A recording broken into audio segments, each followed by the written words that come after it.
So this is again an example of my be inexperienced rule. You can investigate these fallen cloth creatures. It's not gonna make any difference, but it's just something interesting to investigate.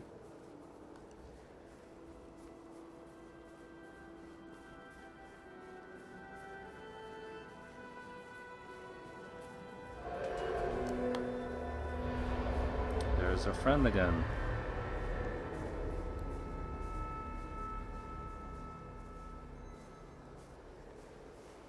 But this time I'm not going to sacrifice myself. I hope.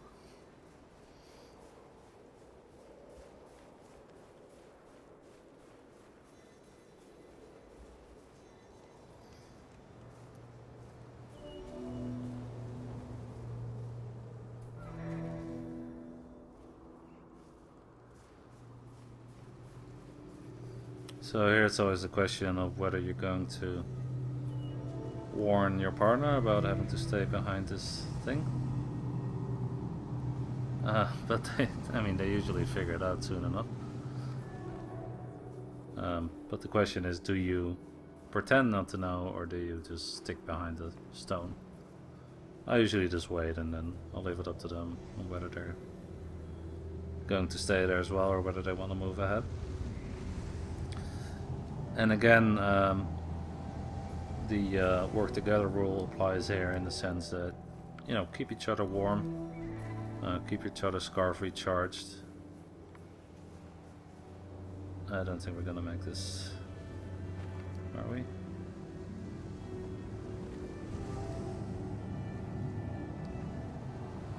Well, I did, but my companion didn't.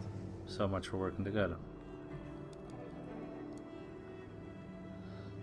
But yeah, keep each other's scarf charged for as long as you can. Keep each other warm. Even though, again, it doesn't really make much of a difference, but it just gives you a sense of camaraderie. Alright, buddy, let's go. You want to go the whole way, or are we gonna do short walks? I guess we'll do short walks. Anyway, you have the longest scarf, so I think you should go first.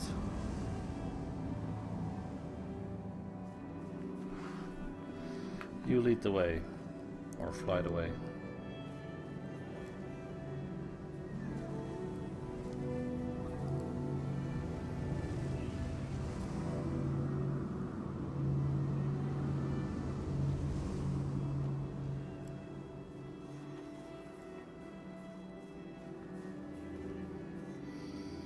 Yeah, I think it is this guy's first playthrough. I think he's just really fast in catching on things. He's probably just an experienced gamer. Or she is. Makes me wonder what kind of person this is. Maybe it's a 14-year-old kid in Egypt, or a 15-year-old woman in... That's not very likely. Guess I might as well stop there.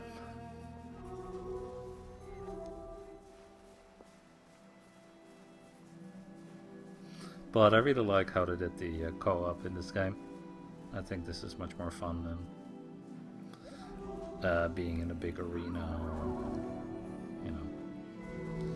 picking your own players. I mean, that's fun too, but I think this is just kind of an interesting way of playing with somebody you don't have no idea who it is, or have no way to communicate with besides the chirps, of course. And I've gotten quite a lot of, messages through the PSN network afterwards from people thanking me for the fun playthrough, and I've sent people lots of messages as well. And it does create a bond, even though you don't know who it is.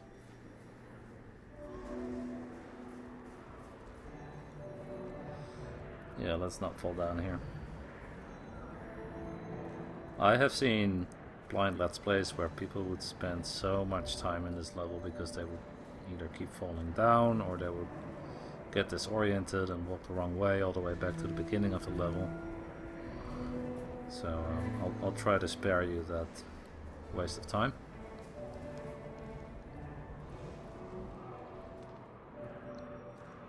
And I guess it all depends on who your companion is. And I'm trying to be a good companion, so I'll try to not let us get lost. I know you can't really get lost in this level, but you can get disoriented quite easily. Especially in the later part.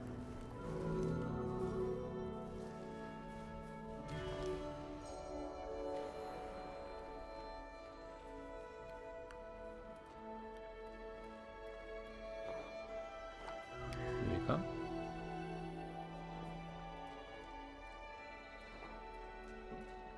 Hey, why aren't these lighting up?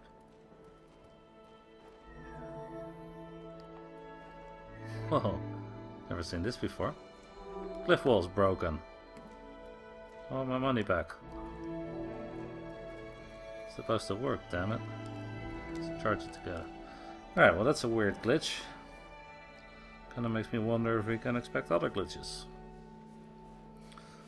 I have seen quite a few glitches in this level actually. Many times that I've played it. Of course I wasn't recording when those happened, so nobody's going to believe me. I've never seen this one before though. Okay, let's not fall down here. Sometimes people get eager and they'll try to fly over there with an uncharged scarf. Or a charge that isn't charged, a scarf that isn't charged enough, and then they'll fall down, and then, well, you can either give them up as a companion or you can go down with them and do the whole first part of the level again. Alright buddy, like I said, I'm not going to sacrifice myself again, so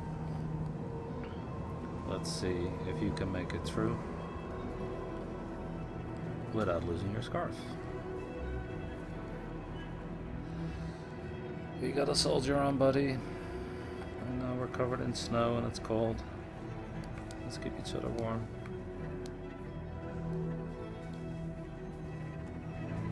In this part it's particularly useful to keep each other warm and charged because it will give both of you the opportunity to be a bit faster if you have to get out of a cloth hunter's searchlight. Most people will think that here you have to do the whole hiding behind the tombstone thing again. You don't really have to, but you might as well just play along with that. And here, of course, you have to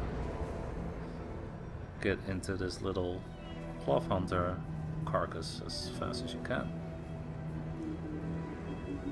Because they'll turn over pretty quick. Okay, well this guy seems to be a pro, so I don't think he's gonna let himself get caught. So let's hope it's not gonna be me then.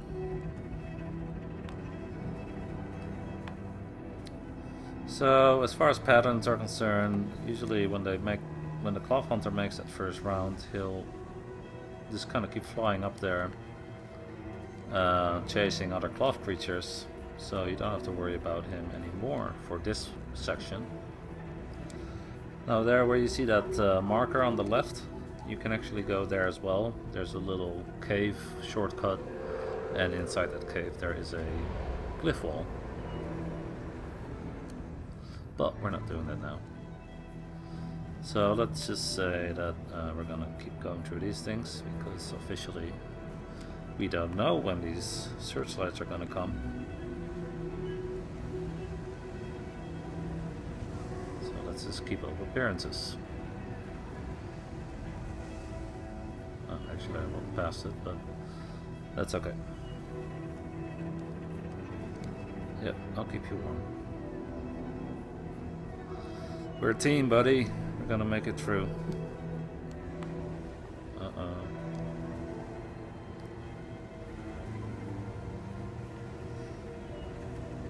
He's coming.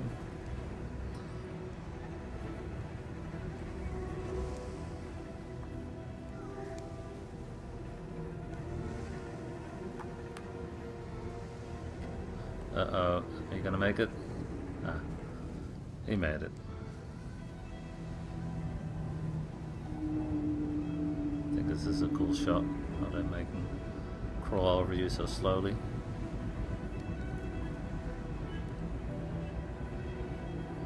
And they turn really quick. You gotta be... It's deceptively... it's very deceptive how they move. You think you have a lot of time when they pass you, and then they turn around. And they'll turn around and put that searchlight right on where you are. See? You really don't have a lot of time. And of course when you know the pattern it's a bit easier. But even I get hit sometimes, especially if I break off this path that I usually follow. For example, when a companion gets spotted and then gets attacked inside of one of these carcass pieces, and that kind of takes away one of the hiding places.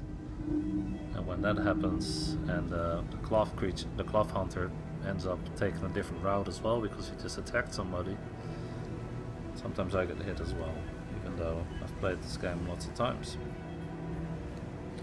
But this time we made it.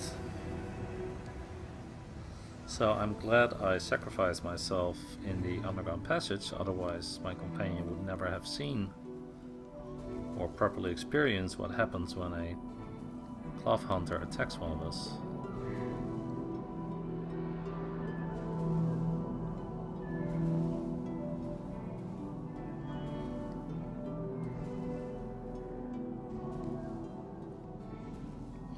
So he seems to get the hang of keeping each other warm. He's chirping a lot, so I'm doing that as well. He's trying to get up there. Again, be inexperienced, work together, try to do what he's doing, even though you know it's not going to work. Yeah, I don't think we can get up there. Might be able to get there in a glitch tour, I don't know. I've never been up there though.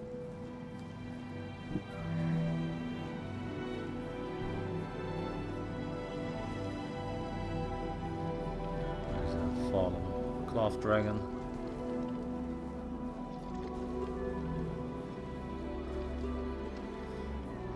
And yes, I know that most of you already noticed, but all those pieces that you see lying around and that you have been seeing lying around throughout the game are all parts of cloth hunters. Oh, you didn't make it.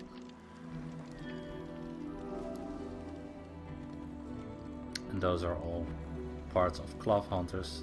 Oh, come on. That crashed and broke apart. And that's why a lot of those pieces have cloth inside of them, because they were either harvested by the cloth hunter or they were powering the cloth hunter.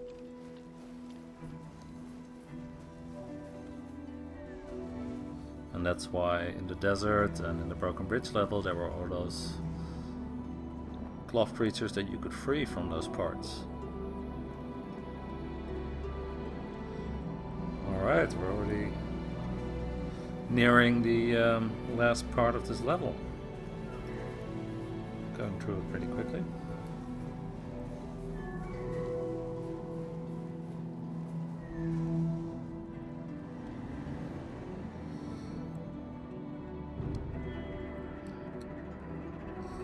This is another wind part.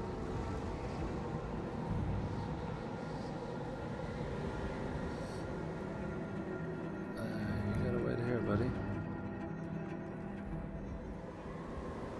You really gotta wait here.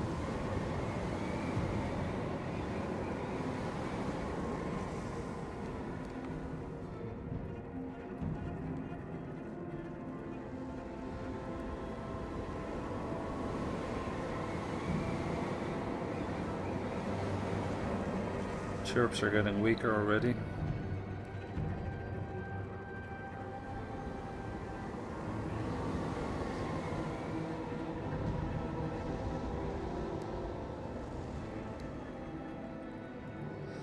This is always a tricky one. I don't know, it's something about how the camera moves and how little time you have. A lot of people get blown back on those stairs. I also found if you're together with somebody, it's easier to get blown down here for some reason. It's almost like you have less time.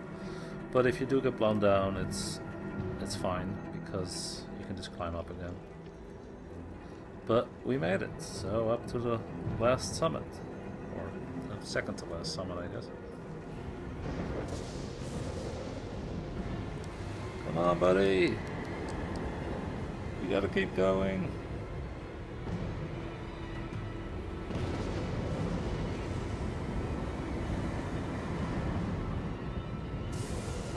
Oh, so much for my scarf.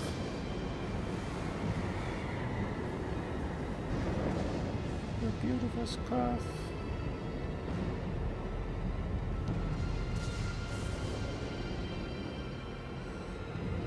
First time I played this, I thought this was awesome. I really like how they dramatized this climb. I mean, considering that all you're doing is walking through a bunch of snow.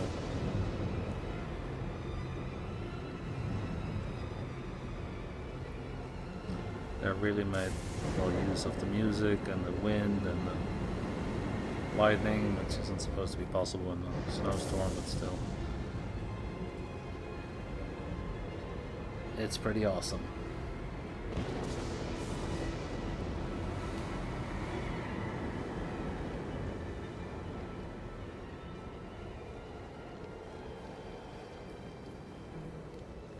One thing I also really like is how they make the mountain seem further away at the end than it did at the beginning when you started this climb.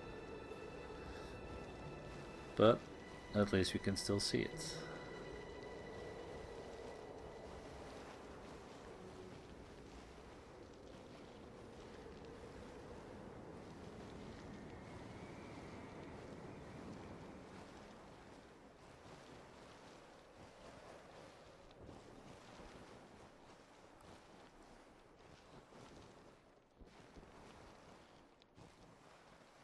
And it's gone.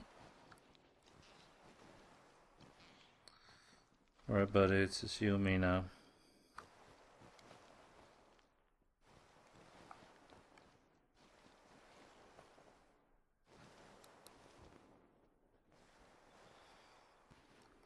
Just keep walking to where the mountain used to be. He's chirping to me now. Yes, I'm still here. You gotta keep going.